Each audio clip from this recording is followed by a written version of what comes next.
Hi folks, welcome back to Physics with Captain Rod. I'm making this video specific for you Physics 109 students. I'm going to talk about the first 5 problems on your Unit 4 homework over electricity. Okay, now keep in mind that everybody could have different numbers here. Or not could, will have different numbers for most of these problems. So the first one here says 2 charged particles exert a force of 23 newtons on one another. So I'd probably start by drawing a pair of particles. It says they are both charged. So I'm going to go ahead and put a plus and a plus on these. Now, it doesn't tell us relative signs like plus, plus, plus, minus, or minus, minus. I'm just going to assume plus, plus. I don't think that's going to be important in the problem. And then this is the distance between them. I'm just going to label that D. Now, if these are both positively charged, they will repel one another. So there's going to be a force on each charge. So I'm going to go ahead and draw force vectors for those. And again, that's an example of what's called the Coulomb Force. This charge, if I give it a name, let's say it's got a value Q1, and again, I don't know why, but most books use the letter Q to represent charge.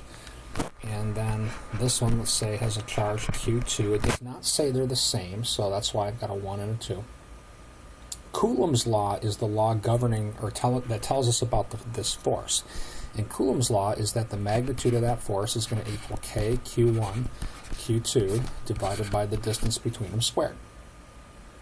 Now in this example, in my example, it says if the 2 particles have a force of 23 newtons between them. So in my example, this is 23 newtons. I suspect in yours that may be a different number. Now, then it says, what will the magnitude of the force be if the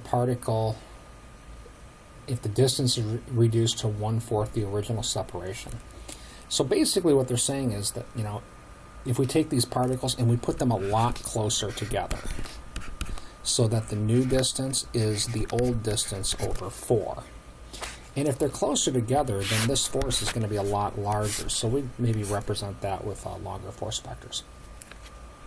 And if I write out Coulomb's law, right, the force between these 2 particles is going to be K, Q1, Q2, except where the distance is, I'm going to put D over 4. That's my new distance, and then square it.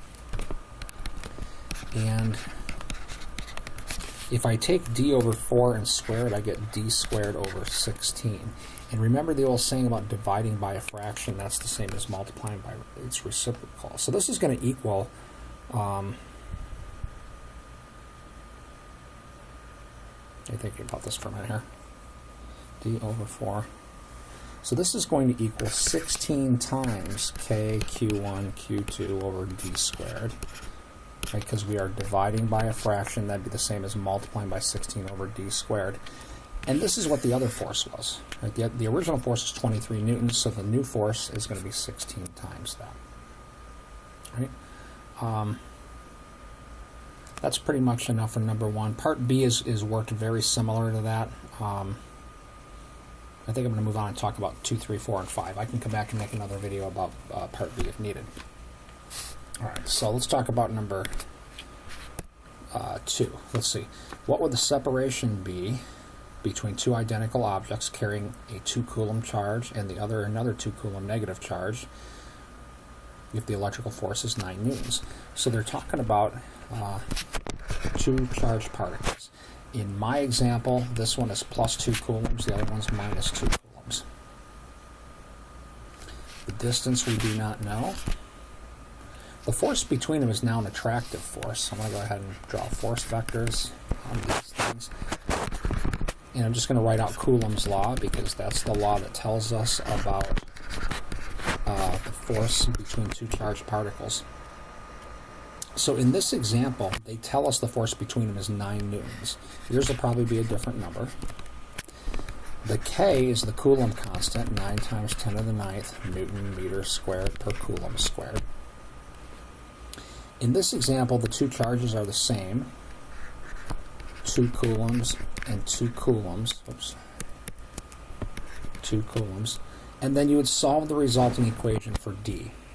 There's no need to worry about the minus sign when you put this in this equation because the minus sign is used. When I drew these as attractive forces, I've used the fact that that's a minus already. You don't need it in this calculation. So it's just, this problem's about putting values here, here, here, here, and solving for D.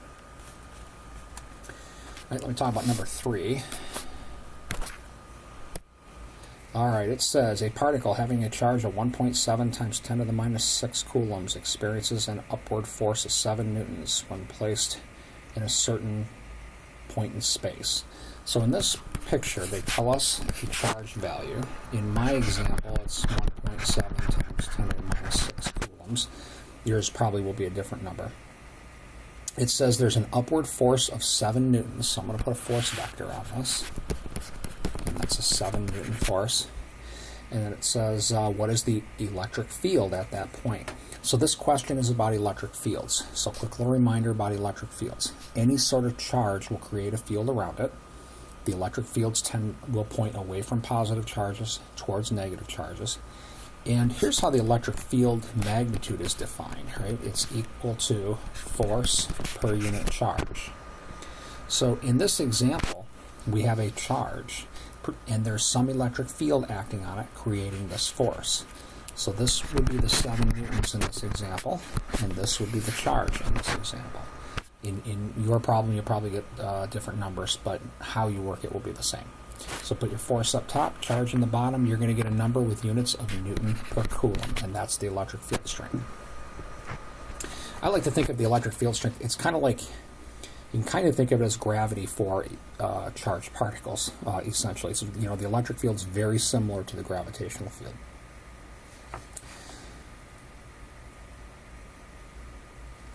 Let's see, number 4.